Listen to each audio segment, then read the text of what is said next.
Hello guys, so today I'm gonna be playing some Rapid again. Let's play 10 plus 0. I'm gonna be playing 2 to 3 games once again. I get the white piece first game. I play e4. And here what will my opponent do? Goes for a Sicilian. I'm gonna go for the close Sicilian with knight to c3.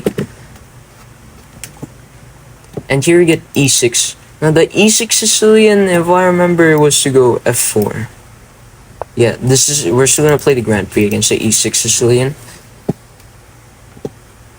So, what will our opponent do next? Maybe knight to c6, maybe d4 immediately. So he goes for the knight c6. I'll just develop my knight. And after d5, I'm just gonna put my bishop on the b5 square over here. So you go for that. I'm gonna trade off my bishop because this e6 pawn will limit my bishop if it was on the c4 square. So I'm gonna trade off my bishop as soon as possible. Maybe after d5, I think I should play something. Alright, I'm gonna wait and take. I think we should take. That bishop is not gonna be good in the game anyway. We'll just castle. Takes to the b pawn, natural looking move. And here, I have a normal game. I'm just gonna play d3 here. And here, I could let them take. Is that good for me? No. I could leave the center close with e5 here. So that, what do you call this? Because I have the bishop pair, I want to make the center become close. So, e5 is very attractive. Let's play it. Does allow for some f6 stuff in the future. But let's still play it. So we're taking space, closing off the bishops right now. Let's play queen to e1, following normal Grand Prix 3, also preventing f6. Wait, not really. I mean, we can't take. They're gonna take with the rook. So let's think here. Do I take? If they take with either piece, I think I'll just put my knight on g5. I don't know. What should I do here? Maybe I should play queen to g3. And if they take, I'll just take with the pawn, open up my bishop. That looks kind of nice. Let's do it. So, I don't want to leave the center close, so I'm not taking that pawn. If you take, I take with the pawn, open up my bishop for potential threats over here on the king side. Also open up my f-file. So I don't think that trade is good for my opponent. If they ever go here, I think I might have to move the king to h1. If they go queen b6 here, preparing the c pawn push, trying to undouble their pawns, I think I should just move my king out of there. It does come with a problem of hitting this pawn though, preventing my bishop's development. So far we have a normal game. I want to leave the center closed. That's how you play against bishop pair advantages. You want to keep the center closed. And also, you want to try and trade off one of their bishops, so they don't have a bishop pair. So I have a dark squared bishop. I definitely want to trade for their dark squared bishop. And also maybe, if I can, maybe trade a knight for one of their bishops. So that's how I'm going to be playing. Also, I can attack in the future. They go for this queen to e8. Maybe the idea is to trade queens. Maybe the idea is to go to the h5 square. So now let's think here. I can never develop my bishop to e3 because of this fork over here on d4. So, an interesting pawn sacrifice comes to mind. f5. f5 looks interesting. Is it worth it though? I mean, can't they just take and after this just defend with rook to f7? Yeah, it's not working. Although I could try to play this move knight to h4, setting up f5. That's an idea. If you take and then take here, that's obviously not good because you just give away your bishop pair. I think I like that plan. Although they could go here in the future after takes and then like I don't know. Maybe after takes I won't even take back. Should I do?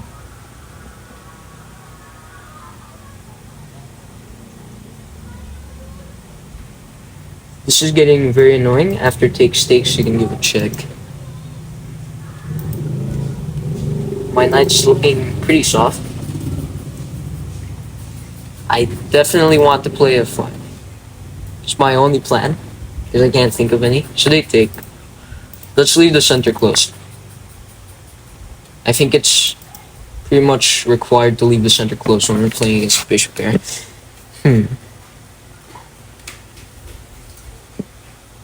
If you let me, I think I'll just retreat my knight. So, yeah, they take.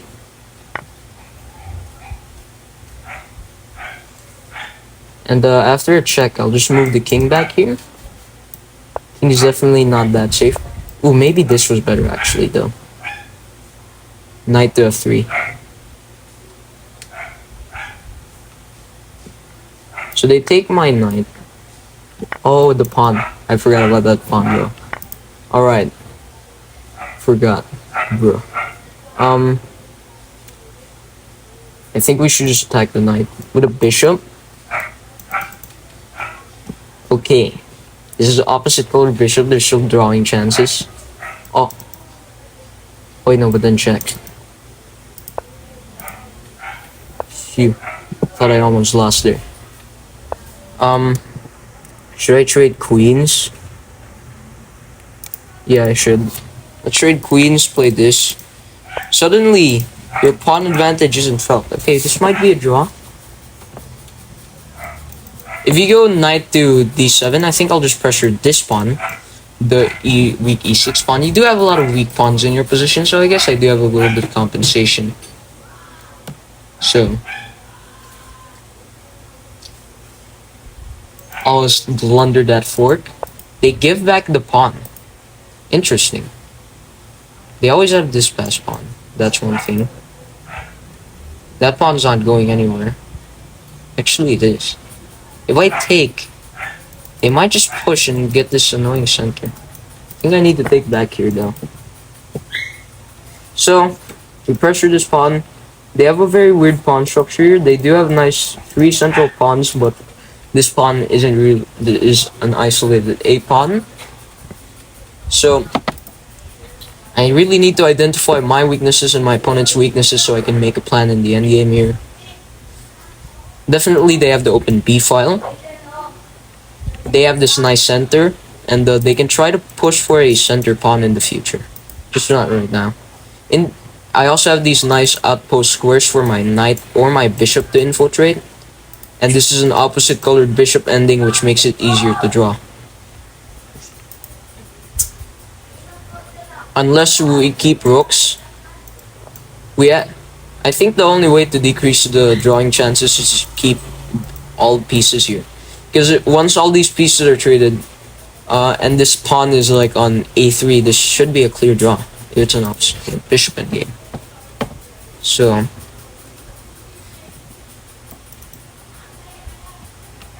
I think this is an equal position. Not sure if my evaluation is correct, but I think this is equal. And I feel like knight to e2 is a great move. Trying to go to the d5 square, pressuring this pawn. I think we should just pressure this pawn, to be honest. I don't like that. Ooh, what if I fix the pawn with d4 though? d4 is nice. Because d4 fixes both of these pawns. And if we go here, I think I'll just exchange. And get this file. For myself. You know, let's go d4. Let's fix their pawns here. I like that. We're gonna... Okay, let's take.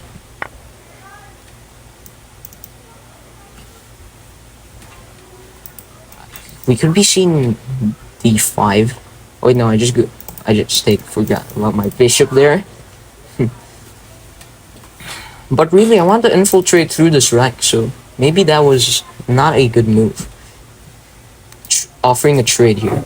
Because after d4, my actual threat was to go rook to e1 here and just fix a pawn permanently.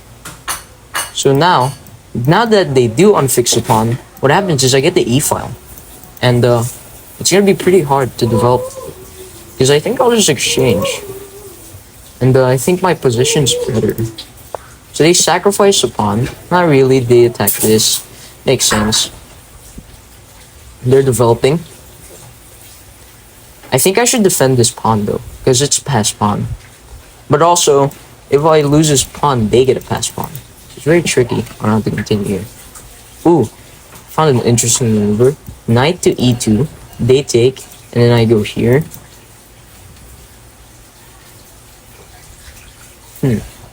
What should I do? I do have this pass pawn, that is one thing.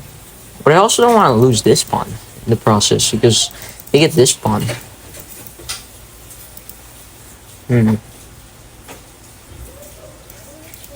Faced with a tough decision here. How should I defend my pawn? Like this or like this? What's a better option? If I go here, it allows this. If I go here, they might go put their rook on the c file. So there's just problems here. Maybe I should just activate the king, to be honest. Let them take this pawn and then I'll defend. But also they could take this pawn first. Knight to e2, they can take. Then I go here. Block both of their pawns. I can also go knight to e2. Bishop to, so you know what? Just not think too much, as trying to get low on time here in the endgame.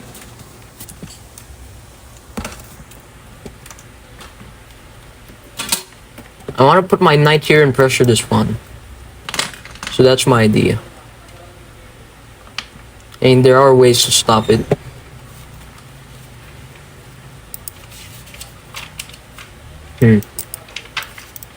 So what will my opponent do now? They can take this pawn whenever they want. They can also take this pawn. But if they take, I get the c file. Maybe after takes here. Put my bishop here. That's the ideal setup. Okay, we'll put our knight here, defend this, attack that, and attack this. So far our knight's looking pretty nice here. Maybe where does their bishop go is the problem.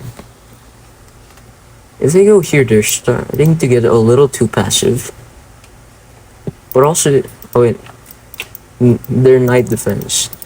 Okay, their knight defends this, but I think I'm gonna challenge this knight in the future. Cause problems for my opponent here, and if they ever defend, I think I'll just add an extra attacker. My knight. Oh wait, no. There might be tactics of this fort though, in the future. So you go over here blocking off the e file. It's nice. So I can challenge the knight off the board with this move. I'll be left with a knight against a bishop. What should I do?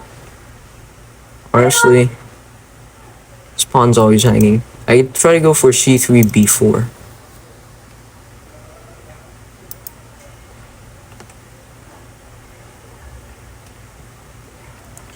What should I do? Okay, a plan comes to mind. It's very tricky. It's a very tricky endgame. What should I do? I could try to go here and then this. I could try to trade off my bishop for that and then win this pawn. At the end of the day, they win this pawn and also get this nice pass pawn. What should I do?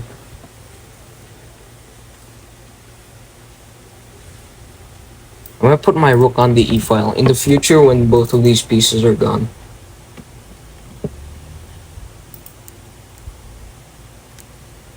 Knight to c4. I think I just meet it with the b3 here.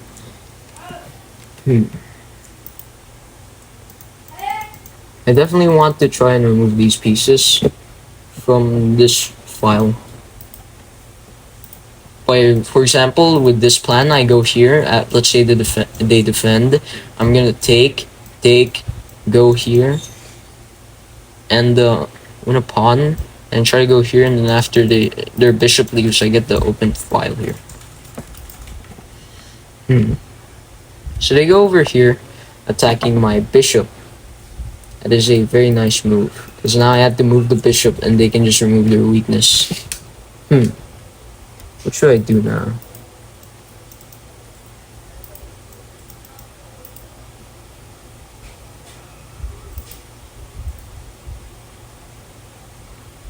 Might be losing. I think I'm gonna lose this pawn. Unless I find a way to win this pawn. I'm gonna move my bishop here. It's very risky, but we'll go for it.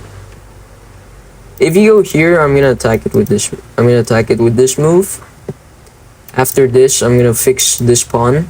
Now you're left with this weak pawn here. Not really weak because it's from my bishop. But I'm gonna plant a king or a knight there. Or a rook, even.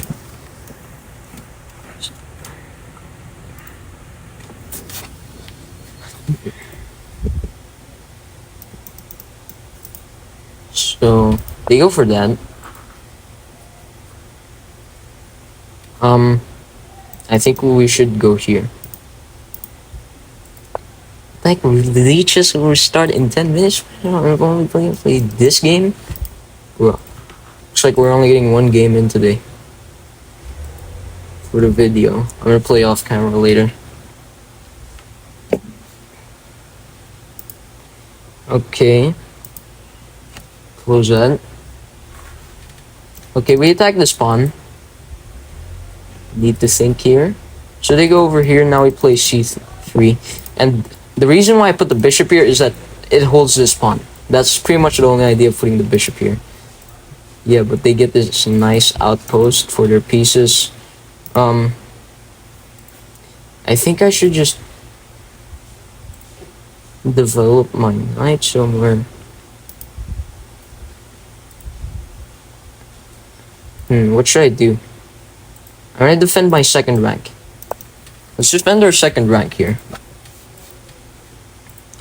Oh wait, this comes in though, in the future. Maybe not right now, but in the future this could be a big problem. Okay, we'll put our knight here. I don't think this is a win for both sides, to be honest. This looks like a draw. They fork, what should I do?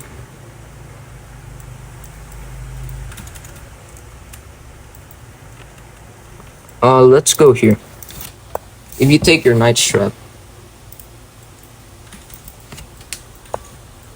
Your knight's just strapped, bro. So that was a blunder.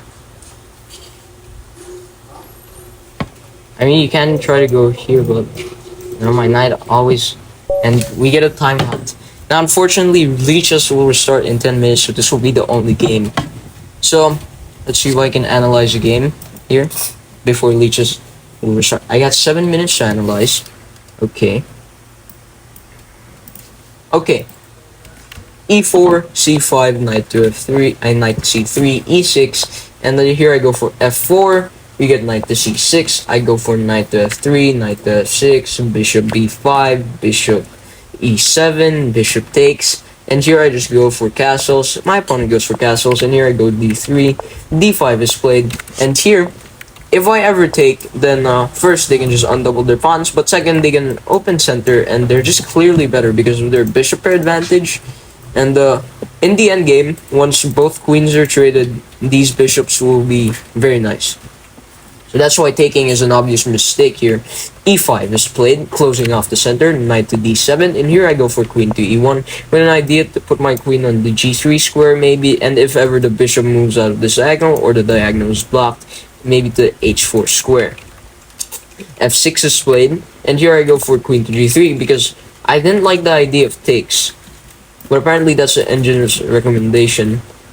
But I guess I can block off their whole center with knight to e5. Okay, maybe then. So I'll keep that in mind. Here I go for queen to g3. Queen to e8 is played. And here I go knight to h4, which is immediately a mistake because they can just take this, and they are in an advantageous position. They just win a pawn. But here I missed this check. They go here, I give this check, and we go into an endgame, and I go bishop to d6 here. And here I was expecting knight to d7, but after knight to d7, I would have pressured this pawn. I mean,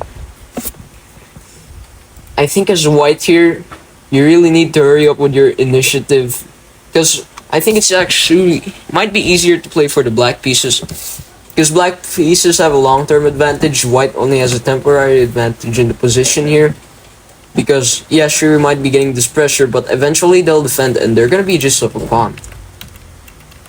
Knight to g6 is played. I go bishop takes c5. A6 is played, and here I go for d4.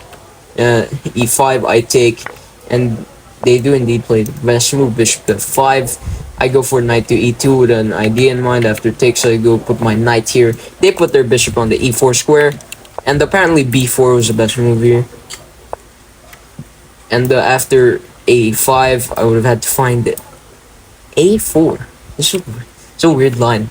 I've never played a4 ever, because at the end of the day, long term, my rook has to save passive. But I guess, you know, pass pawn.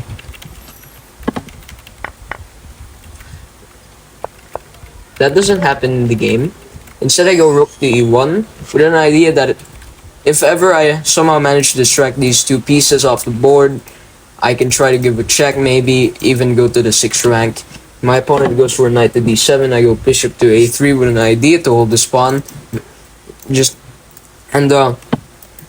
After c5, I have an extra pressure over here. They go c4, I go c3, fixing this pawn, and knight to e5. And here, I was actually thinking of knight to c7, but I just didn't like it, because after this, then what? Oh, we can take this. Oh, that's actually a nice idea. And then this is just a draw because it's opposite side color bishop endgame. After I move the king, this is opposite colored, so this should be a draw. Okay, instead I go rook to e2.